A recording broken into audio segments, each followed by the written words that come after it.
G'day guys, and welcome back to another live stream here at the Australian Reptile Park. It is windy as anything at the moment, so I hope you don't cop too much wind on the camera and on the microphone, but it is really windy today. Anyway, enough about the wind. Today I'm going to be talking about some really large python species, which is really cool. Now, I'm going to be talking about one that's from Australia, which is all the country we live in, of course, and I'll be talking about one from overseas as well. And I've been fortunate enough to work with this species both these species for around 10 years, so two of my favourite types of snake. Now, the first one we're going to introduce you to is a pretty iconic Australian snake species, and probably our second largest species of what we call pythons. Now, when we talk about pythons, we're talking about non-venomous snake species. These snakes have teeth, recurved, sharp teeth, and they rely on their teeth and their strong muscles to take down their prey. And we usually refer to them as constrictor predators. So they're non-venomous, and I'm going to bring one over right now. Well, Jake is. I'm not. I'm staying here, but Jake's bringing the snake to me. So thanks, Jake. He's actually nicknamed Jake the Snake, which is cool too. So this is one of our beautiful olive pythons. As I said, one of the largest snake species that we have here in Australia. And besides the scrub python, which would probably be the longest and the largest, this would be a close number 2. Now, being a python species, as I said before, there is no fangs or no venom glands, so they are a completely harmless animal to humans. But in saying that, they can take down some fairly large prey items, things like wallabies, and more famously, there's a really cool photo of an olive python in the Northern Territory. It was in Queensland, feeding on a freshwater crocodile. It's quite amazing what these snakes can eat and the large amounts of food that they can eat. Now, here in Australia, we have 14 different python species. Our smallest python species is only about 60 centimetres long. It's called a pygmy python. Our largest, the olive python, and then on top of that, the scrub python, are snakes that can reach lengths of around maybe 6 metres long, perhaps a little bit longer, but really you're talking 5 to 6 metres, and that is still a really substantial snake.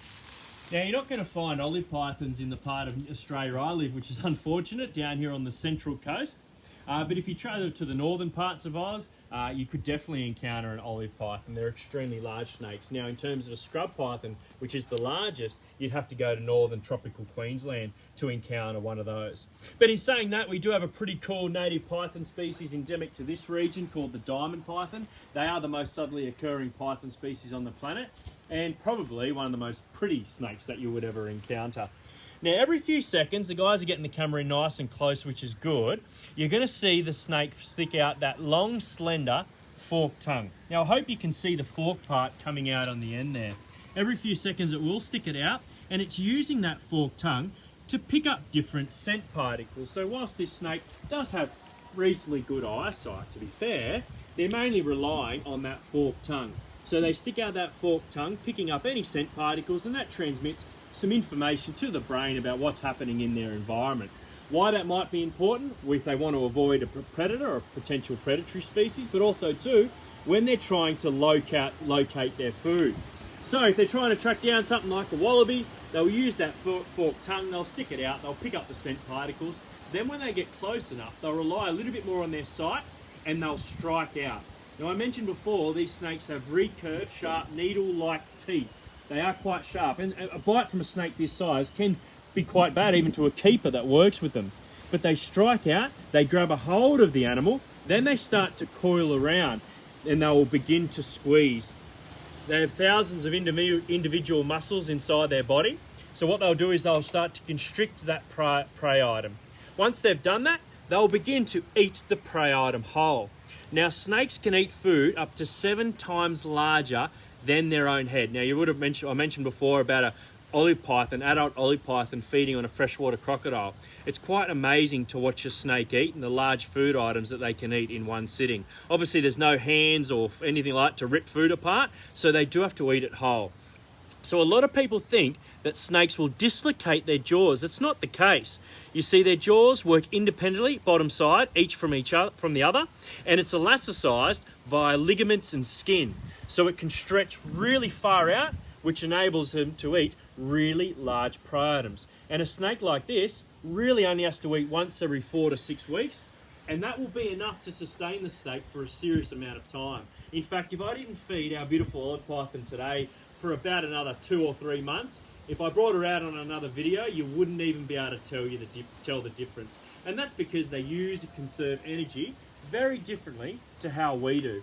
And that's one of the, I guess, bonuses of being what we call an ectothermic creature. They rely on outside heat sources for their activity or to warm themselves up.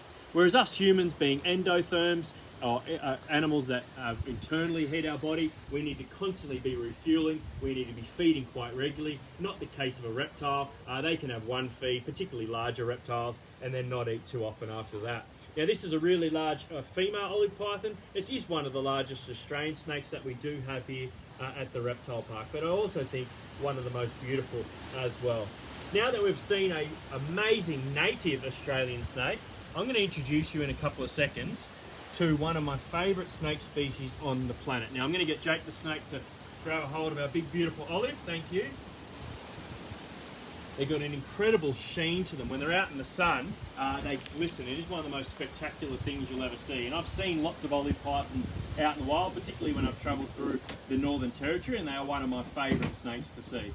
Now, if you do happen to come across any snake, even if it's a python, non-venomous snake, I just want everyone to remember that they don't naturally see you as a food source.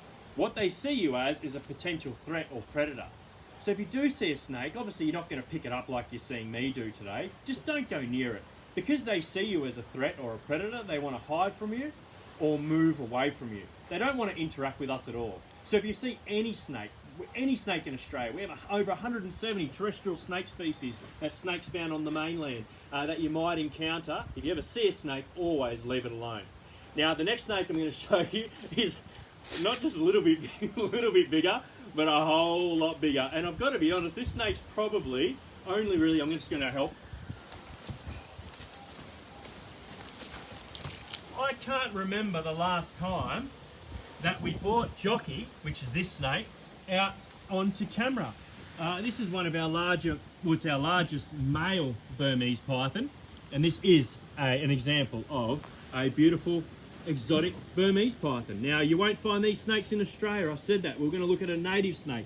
Now we're looking at one from overseas. This particular snake comes from Southeast Asia. They have a fairly large distribution, but also famously too, there is a wild invasive population in Florida. Now, I just want to touch on the Florida bit for a little bit because I was about 3 years ago now, trying to remember, I spent a bit of time in Florida looking for reptiles. I travelled from one end of the United States to the other, just looking for rattlesnakes and turtles and the rest.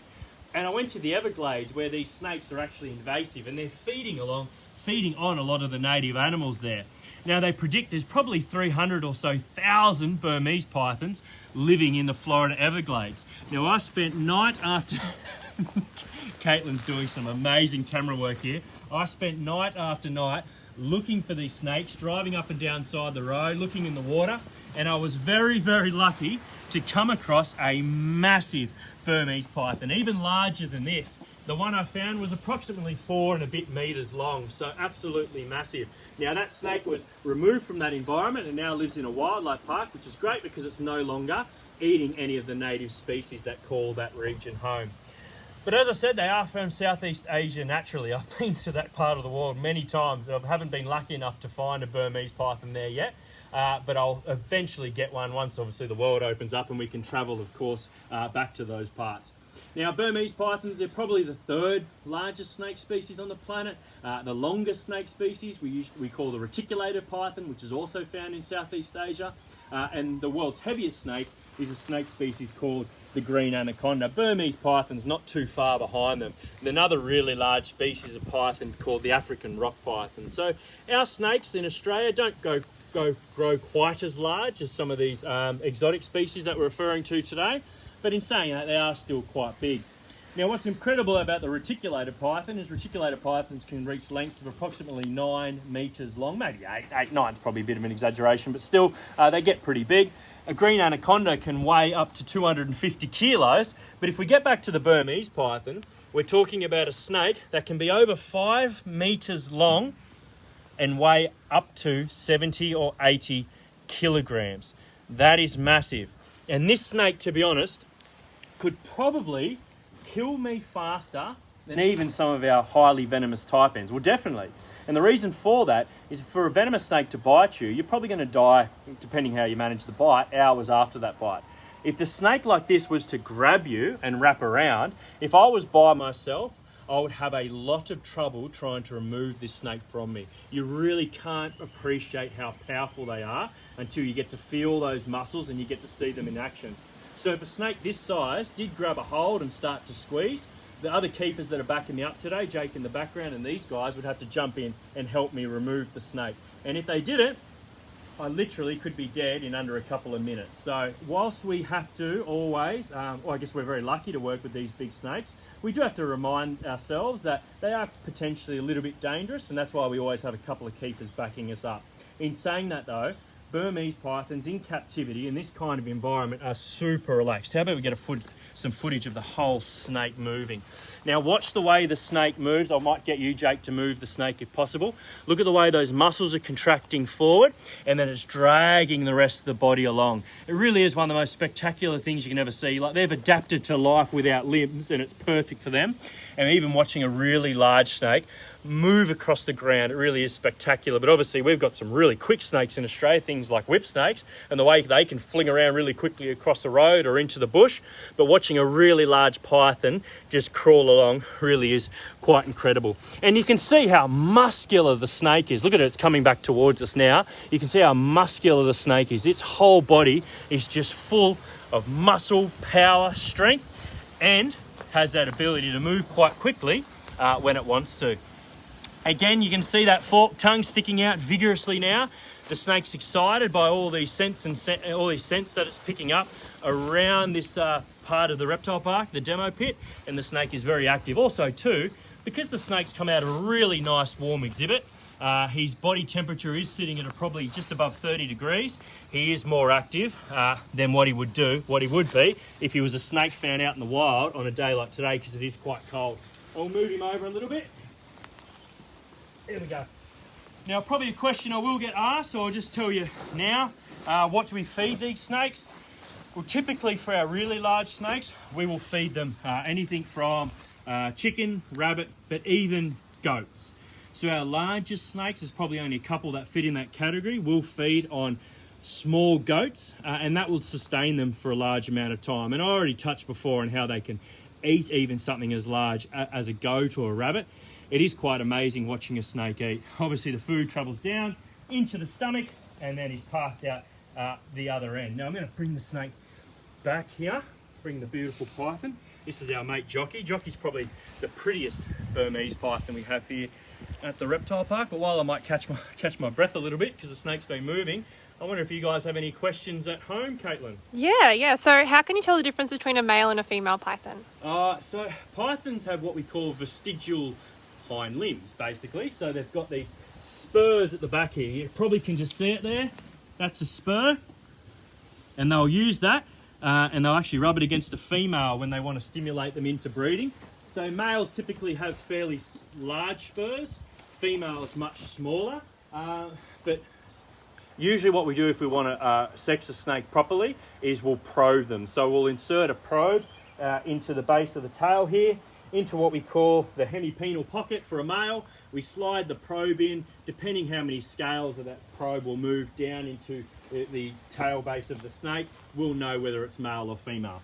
If the probe goes a long way, you've got a male. If it's only a small little blockage, before you feel a blockage I should say, you'll know that it's a female. But yeah, outside of that it can be quite difficult.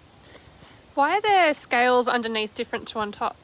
The scales underneath? What do you mean by that? They look bigger. Coloration? Yeah. So coloration's all about blending in with their environment.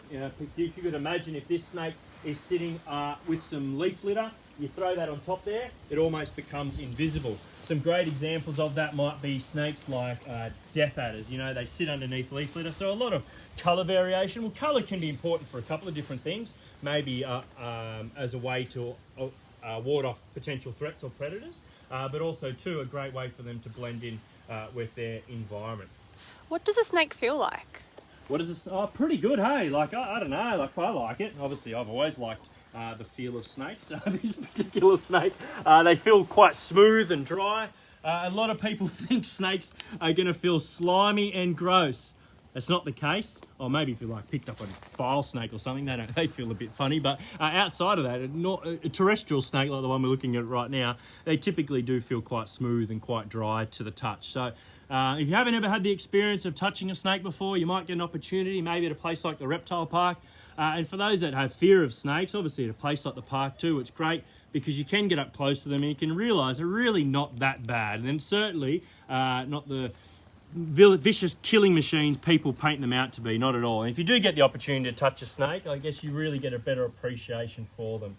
What's the biggest thing that Jockey could eat? Probably, I don't know, like a big rabbit like that. Maybe a really small goat.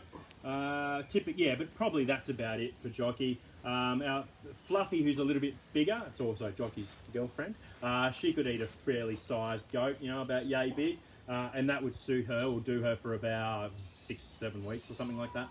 How big are the babies when they hatch? Yeah, they're pretty small actually. Bitey little things too. Not Jockey. Jockey's good. So in captivity, Burmese pythons are pretty relaxed, but when they come out of an egg, particularly when they see people for the first time, they can be quite defensive. They're only about yay big. So a Burmese python egg's about that big. Female Burmese pythons can have really large clutches of eggs too. You know, you're talking plus 40. So big clutches, really large sized snakes that come out. Well, I guess they end up growing extremely large, but I mean, even as hatchlings, they're pretty substantial, but typically are a little bit bitey. Yeah. How often do they shed their skin? That's a good question, and it does depend on this individual snake, the size, its age. There's so many different things that go into it. For a snake like Jockey, he's probably going to shed maybe 4 to 6 times a year. I generally say every 6 weeks for some of these larger snakes, particularly Fluffy and Jockey, some of our bigger Burmese pythons. And also too, seasonally they might have a shed after they've had a really big feed. Typically they'll go in for a shed. And obviously when they're having a shed, it starts here. They'll rub their nose or their nares at the end here, you can see, on something like a hard rock. They'll break off those scales and then they'll release that whole shed. So basically snout to vent and all the way to the tail, that top epidermal layer will be replaced with a new shiny set of scales. How cool is that? All right, Dan, one last question. You mentioned that we do have pythons in Australia. What should we do if we were unlucky enough to get bitten by one? Well, any snake bite in Australia, you have to treat it seriously. Now, obviously with a python, they don't have fangs, so it's not going to kill you. But unless you're 100% sure you've been bitten by a python, you should treat any snake bite the same. You immobilise the limb, you apply the bandage and seek immediate medical attention.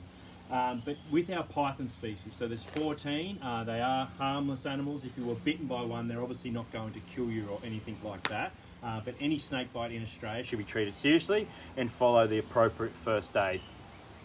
All right, Dan, we'll wrap it up there. Jockey's gone. Oh. Jockey's gone. On the move today. All right, well, I hope you enjoyed that. A little bit about pythons, some from Australia, some from overseas. It was a lot of fun. Jockey's having the best time ever. There's a lot going on right now in the world. We know, even here on the Central Coast, New South Wales, it's all crazy at the moment. So we really do hope these videos bring you lots of joy and something to, you know, keep you ticking over until we're open and back running as per normal. So thinking of all you guys at home. For those people that want to support the park in other ways, we've got some cool little programs. Pay It Forward program where you can you discover vouchers. You can basically kind of donate to the park and we give money to charity and all that kind of stuff. Is really good. If you want to know more about it, head to the website reptilepark.com.au because it'll say it a lot better than I just did, that's for sure. Keep tuning in for the rest of our videos. Tomorrow I think is Hewan, head of mammals Hewan, newly erected. How good is that? He is on he's taking over tomorrow for the live stream, so make sure you tune in for that. He will do an exceptional job. Me and the boys will feed the crocodile on Wednesday. Hope you had a wonderful day enjoying this video. I can't wait to see you at the Reptile Park very soon. Thanks so much.